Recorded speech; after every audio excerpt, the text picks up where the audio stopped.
வெளியில் கிறிஸ்பாகவும் உள்ளே நல்லா சாஃப்டாக இருக்கணும். எண்ணெய் குடிக்கவே கூடாது.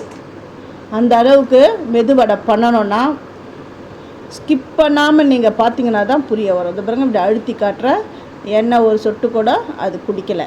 உள்ளே நல்லா சாஃப்டாக, வெளியில் நல்லா கிறிஸ்பாக இருக்குது. உங்களுக்கு எந்த அளவுக்கு உளுந்து தேவையோ அதை 1.5 மணி நேரம் ஊற விடணும். நான் 1.5 மணி நேரம் ஊற விட்ட உளுந்து தான் நான் எடுத்திருக்கேன். அதை மிக்ஸி ஜாரில் அரைக்கும்பொழுது நல்லா ஃபைனாக பேஸ்ட்டு மாதிரி அரைச்சிக்கணும். அப்படி வச்சோம்னா கீழே விழக்கூடாது. நம்ம தான் இப்படி எடுத்து போடணும். அந்த அளவுக்கு நல்லா ஃபைன் பேஸ்ட்டாக அரைச்சிக்கணும். தண்ணியை ரொம்பலாம் விடக்கூடாது.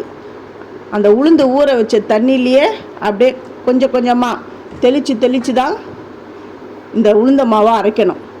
அதுமாதிரி அரைச்சி எடுத்துன்னு வந்துட்டேன். 1 டேபிள் ஸ்பூன் வந்து அரிசி மாவு. இந்த அரிசி மாவு தான் நல்லா கிறிஸ்பியாக வரும். அதனால் அரிசி மாவு சேர்க்கணும் கொஞ்சமாக. உப்பு தேவையான அளவு, பெருங்காயம், இது எல்லாம் சேர்த்துட்டேன்.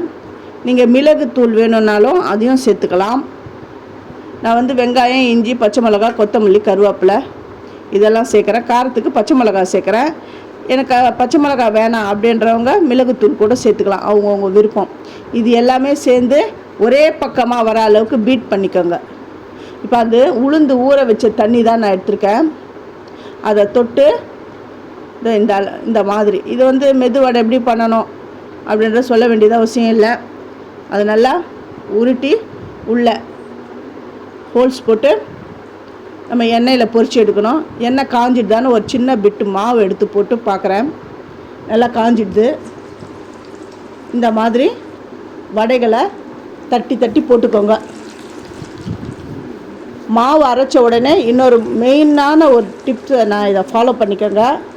உளுந்து அரைச்ச உடனே எல்லா இன்க்ரீடியன்ஸும் சேர்க்க வேண்டியதெல்லாம் எல்லாம் சேர்த்து நம்ம வந்து வடை தட்டிடணும்.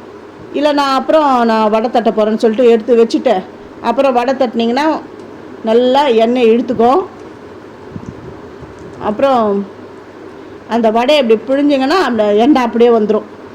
இந்த மாதிரி பண்ணிங்கன்னா நல்லா கிறிஸ்பாக உள்ளே வந்து நல்லா மெத்துன்னு எண்ணெயே குடிக்காது. ரொம்ப நல்லா வடை வந்துடும்.